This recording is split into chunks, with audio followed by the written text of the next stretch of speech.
Ngiyabonga bekuthola leli thuba. Although indzaba lenjengale iyadula. Ngoba phela onke amabandla anemthetho yawo. Mina njengomfundisi lamini ngisikhonda ebandleni lase-Anglican. Ngemicabango ke wami ngicabanga ukuthi tikhona tona tintfo lokhandza ukuthi vele atihambi kahle. Ngoba umuntu nakakhuluma usuke tikhona into latibonile.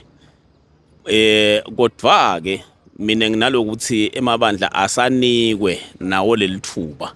Nangabe kukhona lekufanele akulungise nje independently. Kungabi khona lokutawuvele kwanyathele because naso ukhuluma ngekuregulator, so ukhuluma ngento lekutafanele kusho ukuthi kune instrument lefanele ukuthi isetshenziswe kulandzelela netintfo letitsite. Le mhlawumbe naso ulandzela kule mithetho yalawo mabandla kungenteka mhlambe kungasavumelani naleyo instrument. So kuze kutoba kahle wonke umuntu atokhululeka akanikwe nje emabandla atinake wona nangabe kukhona hulumende lakhala ngako nangabe kunguhulumende asho lokuthi ukhala ngani then emabandla awanikele lithuba kube khona la takukhuluma atikhulumele wona kahle kungabi khona la tawubanjwa khona ngentsambo letsite.